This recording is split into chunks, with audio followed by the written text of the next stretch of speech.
بسم الله الرحمن الرحيم. الحمد لله كفى والصلاة والسلام على من اصطفى. أما بعد، قال النبي صلى الله عليه وسلم: الحسن والحسين سيدا شباب أهل الجنة. رواہ الترمذی. قابل احترام بھائیوں، بزرگوں،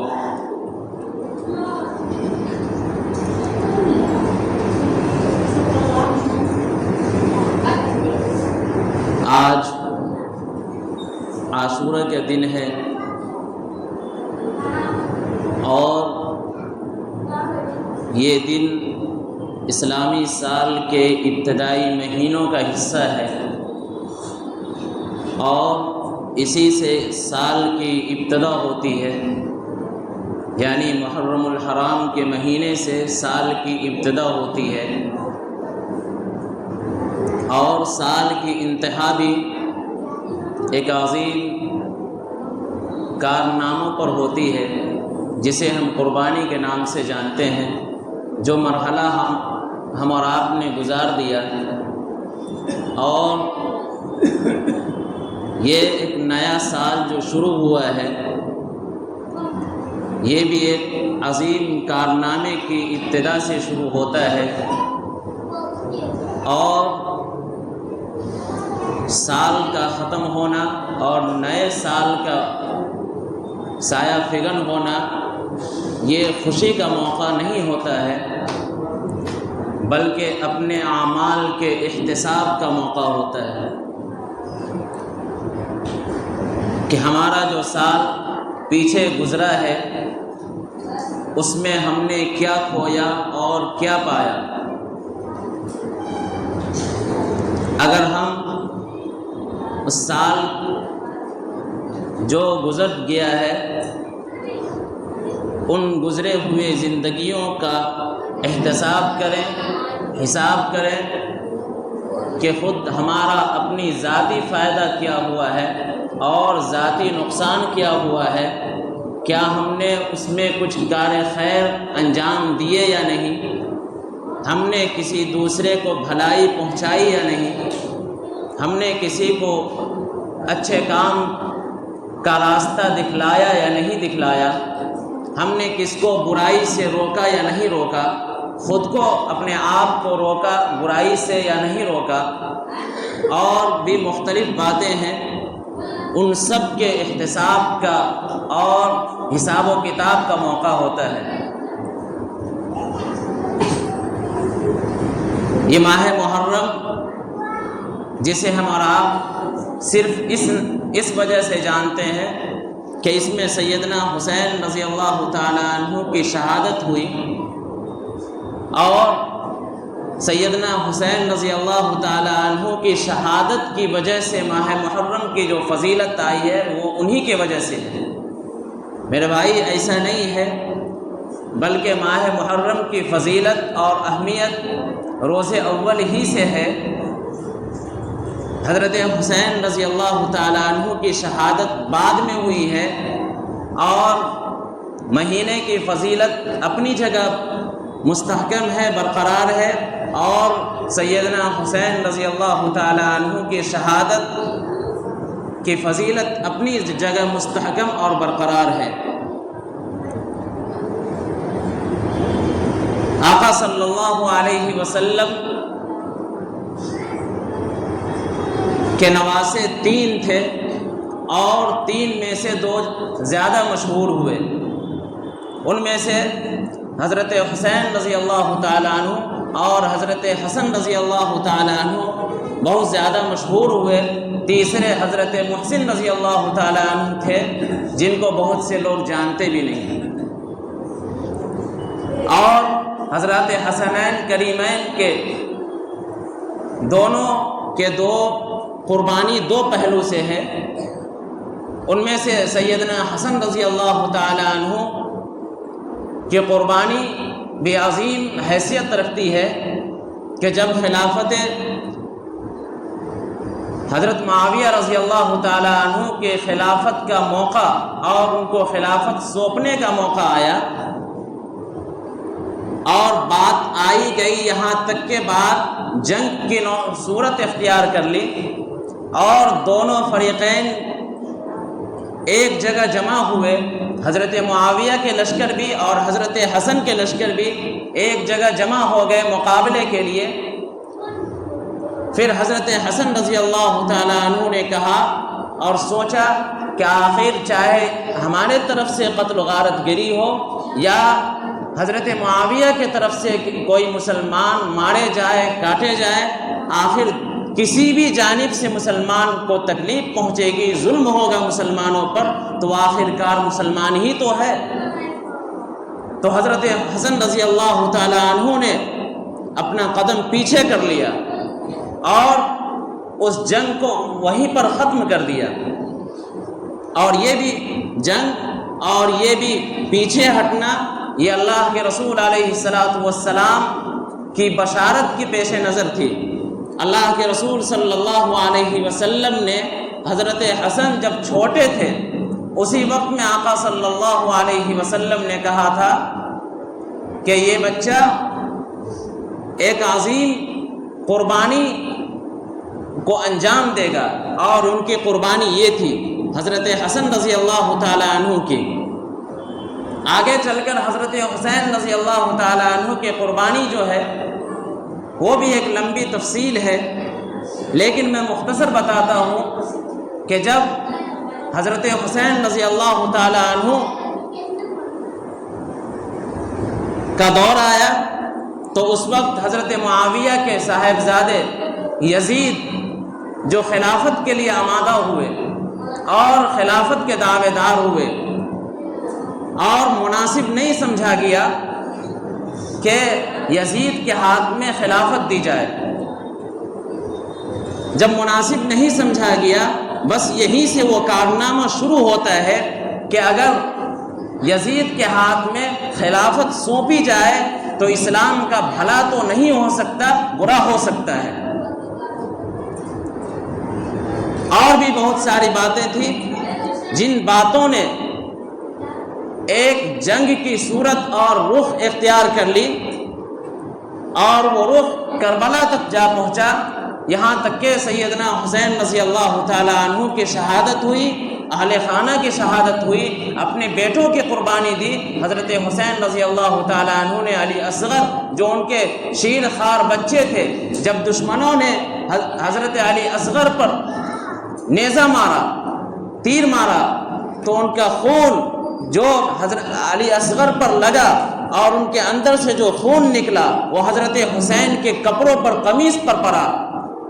پھر کہا اے اللہ، میں اس سے بھی راضی ہوں کہ تو نے میرے بیٹے کو اس راستے میں قربان کرنے کو پسند کیا ہے، میں اس سے بھی راضی ہوں، اور آئندہ بھی اگر تو کسی کی قربانی مانگنا چاہتا ہے تو میں اس سے بھی راضی رہوں گا، میں آپ کے راستے سے پیچھے قدم ہرگز نہیں ہٹاؤں گا۔ یہ حضرت حسین کا جذبہ تھا، حسینی کردار تھا، اور ایمان بھی اس طرح کا مستحکم تھا۔ آخر تھے تو نبی کے نواسے، نبی کے لخت جگر، نور نظر۔ آقا صلی اللہ علیہ وسلم نے فرمایا کہ یہ حضرات حسنین کریمین یہ ہمارے لیے جنت کے پھول ہیں، اور بھی کئی ساری بشارتیں ہیں۔ آقا صلی اللہ علیہ وسلم ایک مرتبہ بیٹھے ہوئے تھے، حضرت ام فضل رضی اللہ تعالی عنہ جو حضرت عباس کی اہلیہ تھی، وہ حضرت حسین کو لے کر کے آپ صلی اللہ علیہ وسلم کے خدمت میں پہنچی، اور آپ صلی اللہ علیہ وسلم کے گود مبارک میں سیدنا حسین رضی اللہ تعالی عنہ کو رکھ دیا، اور جیسے ہی حضرت حسین رضی اللہ تعالی عنہ کو آقا صلی اللہ علیہ وسلم کے گود میں ام فضل نے رکھا تو آپ کے آنکھ سے آنسو جاری ہو گئے، آپ حیرت زدہ ہو گئے۔ تو ام فضل نے کہا کہ آقا صلی اللہ علیہ وسلم آپ کو کس بات کی تکلیف ہے، کیا دکھ ہے کہ آپ کے گود میں اس بچے کو رکھتے ہی آپ کے آنکھوں سے آنسو جاری ہو گئے؟ آقا صلی اللہ علیہ وسلم نے کہا کہ ابھی جبرائیل آئے تھے اور انہوں نے بتایا جن باتوں سے مجھے تکلیف ہوئی وہ باتیں کیا تھی۔ جبرائیل امین علیہ السلام آئے اور بتائے کہ یہ بچہ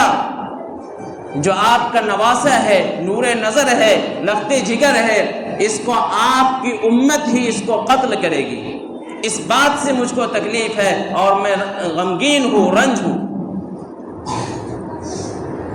آقا صلی اللہ علیہ وسلم نے یہ بات ام فضل کو کہا، ام فضل بھی رونے لگی۔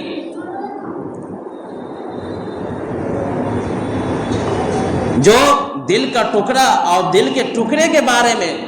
کوئی خبر ایسی موصول ہو جائے تو ایک نانا کے اوپر کیا گزرے گا، ایک نانا اور والدین ذمہ دار کے اوپر کیا گزرتا ہے، وہی کیفیت اس سے بھی زیادہ آقا صلی اللہ علیہ وسلم کی کیفیت ہو گئی۔ جب آقا صلی اللہ علیہ وسلم کی یہ کیفیت ہوئی تو ام فضل نے وہ فضیلت بھی بیان کی کہ آپ نے تو یہ بھی فرمایا ہے کہ الحسن والحسین سیدہ شباب اہل الجنہ، کہ حسن اور حسین جنت کے نوجوانوں کے سردار ہوں گے۔ آقا صلی اللہ علیہ وسلم نے کہا ہاں یہ جنتیوں کے سردار ہوں گے، جنتی جوانوں کے سردار ہوں گے۔ آقا صلی اللہ علیہ وسلم ایک مرتبہ منبر پر خطبہ دے رہے تھے اور آقا صلی اللہ علیہ وسلم کے حجرہ مبارکہ سے حضرت حسنین کریمین رضی اللہ تعالی عنہما خطبہ کے دوران لمبے کرتے پہن کر گرتے پڑتے آنے لگے۔ آقا صلی اللہ علیہ وسلم کی نظر منبر سے اس نور نظر پر پڑی۔ آقا صلی اللہ علیہ وسلم نے اپنی باتوں کو روک دیا، تقریر کو، خطاب کو روک دیا اور اپنے نواسے کو اٹھانے کے لیے چلے گئے اور اٹھا کر لائے اور اپنے سامنے منبر کے سامنے بٹھلایا اور پھر آپ نے خطاب کیا۔ قرآن کہہ رہا ہے انما اموالکم و اولادکم فتنہ۔ آقا صلی اللہ علیہ وسلم نے فرمایا کہ مجھے ان کی محبت میں ان کا لڑکھڑانا اور ان کا گرنا دیکھا نہیں گیا، میں ان کی تکلیف کو تاب نہ لا سکا، میں ان کو اٹھانے کے لیے چلا گیا۔ قرآن نے اسی کو بیان کیا ہے کہ تمہارے مال، تمہاری اولاد تمہارے لیے آزمائش ہے۔ اسی محبت کا ثمرت یہ تھا کہ آقا صلی اللہ علیہ وسلم اپنے نواسے کو تکلیف سے بچانے کے لیے اٹھانے کے لیے چلے گئے کہ ہمارے نور نظر کو کوئی تکلیف نہ ہو جائے۔ آقا صلی اللہ علیہ وسلم کی شفقت تو دیکھیے کہ آقا صلی اللہ علیہ وسلم اپنے نواسے سے کتنی محبت اور کتنے شفقت سے پیش آ رہے ہیں۔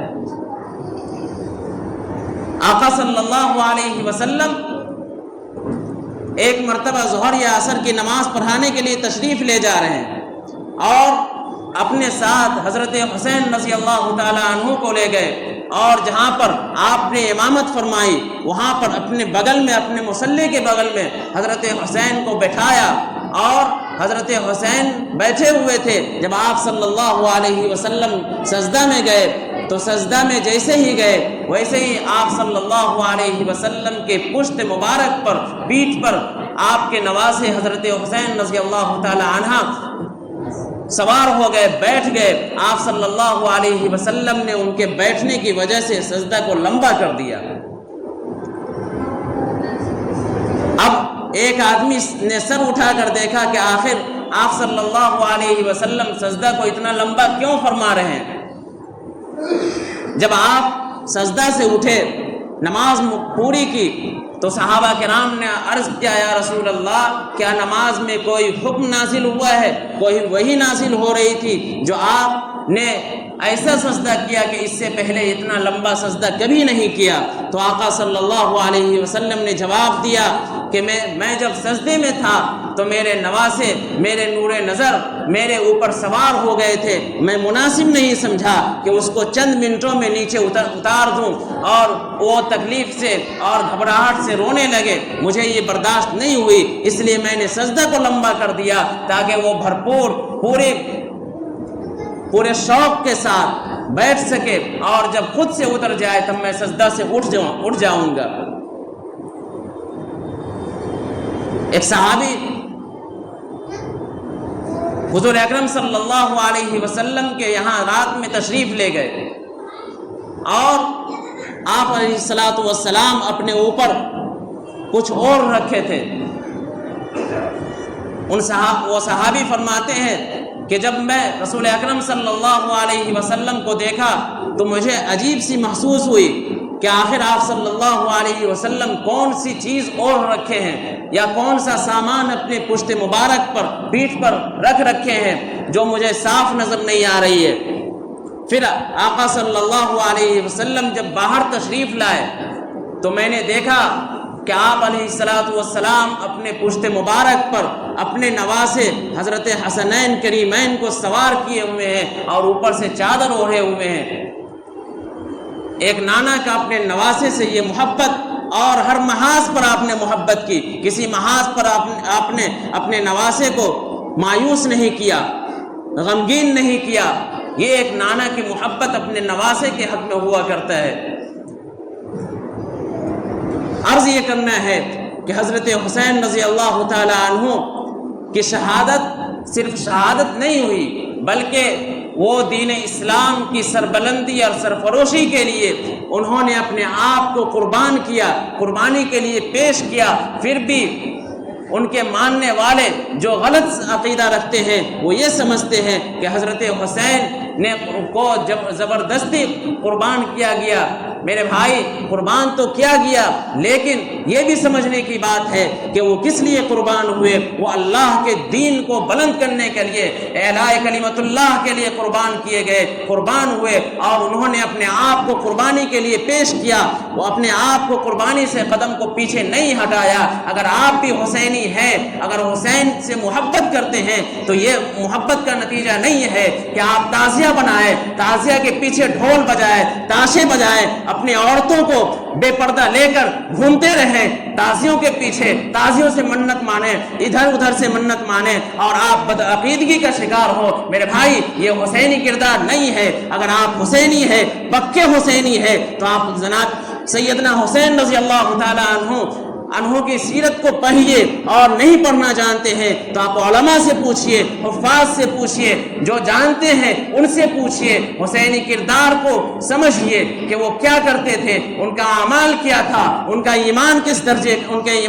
درجے کے تھے، ان کے عقیدے کیسے تھے، ان کے اوصاف و کمالات کس درجے کے تھے، ان کے اندر شفقت اور رواداری کیسی تھی، ان کے افعال و اعمال کیسے تھے، ان کے اندر محبت اور شفقت کیسی تھی، لوگوں کے تئیں اخلاق اور پیار کیسا تھا۔ اگر ان سب کو ہم مد نظر رکھ کر ایک حسینی کا دعوے دار ہو جائے تو یقین جانیے آپ پکے حسینی ہیں۔ اگر ان سب کو نہیں مانتے ہیں تو آپ حسینی کہلانے کے لائق نہیں ہے۔ اگر آپ دعویٰ کرتے ہیں تو آپ اپنے دعوے میں جھوٹے ہیں، مجرم ہیں، پکڑے جائیں گے، یہاں بھی پکڑے جائیں گے، کل قیامت میں عند اللہ پکڑے جائیں گے۔ یہاں تو بچ جائیں گے لیکن عند اللہ آپ بچیں گے نہیں۔ اس لیے آپ حسینی کا دعوے دار ہوتے ہیں لیکن حسینی کردار کو آپ نے کبھی پڑھا نہیں، آپ نے کبھی سنا نہیں، سمجھا نہیں۔ آپ نے صرف یہی سمجھ لیا کہ ہم یزیدیوں کے نقش قدم پر چلیں اور حسینی کو پٹی باندھ کر ہم دعوے کریں۔ میرے بھائی، حسینی کا یہ پٹی باندھ کر دعویٰ کرنا فضول ہے۔ آپ حسینی ہیں تو یزید کے کردار کو پسے پشت ڈال دیں، یزید کے اعمال کو آپ ٹھکرا دیں، یزید کے کاروبار کو، یزید کے اعمال کو آپ تھوک دیں، یزید کے نام پر آپ تھوک دیں، اس لیے کہ یزید نے آپ کے نور نظر، آپ صلی اللہ علیہ وسلم کے لخت جگر کو قربان کیا، آپ کے دل کے ٹکڑے کو قربان کیا، یقین جانیے آقا صلی اللہ علیہ وسلم کے دل پر کیا گزرا ہوگا کہ آپ کے نواسے کو تکلیف پہنچائی گئی ہوگی، قربان کیا ہوگا، آپ علیہ الصلوۃ والسلام کے روح مبارکہ کو تکلیف نہیں تو کیا تسکین پہنچی ہوگی۔ آپ جواب دیں، اگر آپ حسینی کے دعوے دار ہیں اور دعویٰ تو صحیح کرتے ہیں لیکن راستہ غلط اختیار کرتے ہیں، آپ حسینیت کو مانتے ہیں لیکن حسینیت کو اپنانا نہیں چاہتے ہیں، اگر آپ اپنا لیں حسینیت کو تو یقین جانیے آپ کی عقبہ بھی، دنیا بھی سدھر جائے گی اور عقبہ بھی سدھر جائے گی، آپ کی دارین کامیاب ہو جائے گی۔ سب سے پہلی بات یہ ہے کہ آپ حسین کے کردار کو جانیں، اگر آپ جان لیتے ہیں تو پھر آپ ان خرافات اور بدعات اور رسومات اور شرک جیسے اعمال کو آپ کبھی انجام نہیں دیں گے۔ جانے تو سب سے پہلے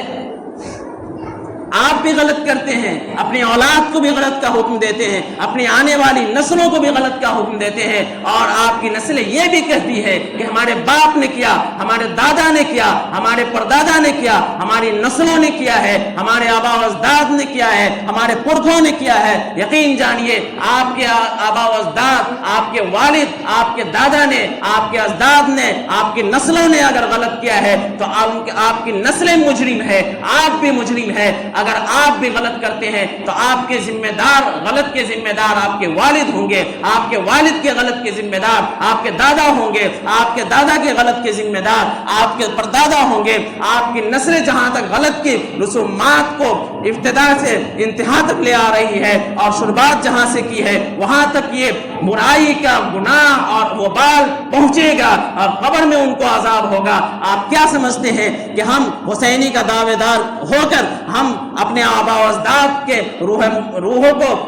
تسکین پہنچاتے ہیں؟ ایسا نہیں ہے۔ اگر آپ تسکین پہنچانا چاہتے ہیں تو آپ اپنے آبا و اجداد کے ان خرافات والے عمل کو چھوڑیے اور آپ ایصال ثواب کیجئے، قرآن کریم کی تلاوت کیجئے۔ خصوصاً اس موقع سے آپ حضرت حسین کے لیے ایصال ثواب کریں، قرآن مجید کی تلاوت کریں، روزے کا اہتمام کریں، عاشورہ کا روزہ 9-10 کا روزہ رکھیں یا 10-11 کا روزہ رکھیں، اس کا اہتمام کریں، کار خیر کا اہتمام کریں جس سے ایصال ثواب پہنچے حضرت حسین رضی اللہ تعالیٰ عنہ کو، نہ کہ آپ بدعتوں میں پیسہ دیں، خرافات میں پیسہ دیں۔ اگر کوئی تعزیہ بناتا ہے تو وہ تو مجرم ہے، لیکن اگر کوئی اس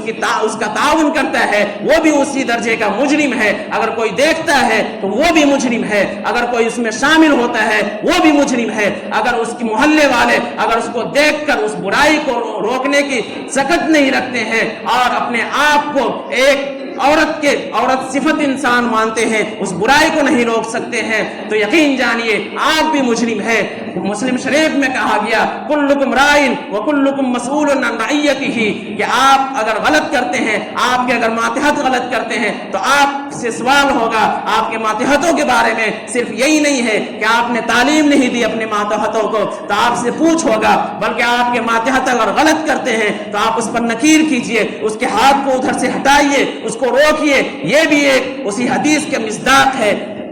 اگر آپ ان سب باتوں پر عمل کریں گے تو عند اللہ آپ مقبول ہو جائیں گے، اللہ کے در پر آنے والے بن جائیں گے اور اللہ آپ کو توفیق دے گا، ان اسلام کو سمجھنے کی توفیق دے گا، اسلام کو پرکھنے کی توفیق دے گا، اسلام پر عمل کرنے کی توفیق دے گا۔ اگر ان سب باتوں کو آپ نے اپنے پس پشت ڈال لیا تو یقین جانیے اگر خود نہیں چاہیں گے ان اللہ لا یغیر ما بقوم حتى یغیروا ما بانفسهم واذا اراد الله بقوم سوءا فلا مرد له وما لهم من دونه من وال۔ اس آیت میں خصوصاً اس بات کی طرف اشارہ ہے کہ اگر انسان خود کو نہیں بدلنا چاہتا ہے تو اللہ بھی اس وقت تک اس کو بدلنے کے لیے مدد نہیں کرتا ہے۔ اگر انسان خود اپنے آپ کو بدلنا چاہتا ہے تو اللہ اس کو بدلنے کے لیے مدد کرتا ہے، تعاون کرتا ہے۔ ہم سب بدلیں گے اپنے آپ کو، وعدہ کرے اللہ کے اس پاک گھر میں بدلیں گے اپنے آپ کو انشاءاللہ۔ اللہ تعالی ہم سبوں کو عمل کی توفیق عطا فرمائے۔ وما توفیق الا باللہ، ربنا تقبل منا انک انت السمیع العلیم وتب علینا انک انت التواب الرحیم۔ جو حضرات سنت نہیں پڑھے سنت سے فارغ ہو جائیں۔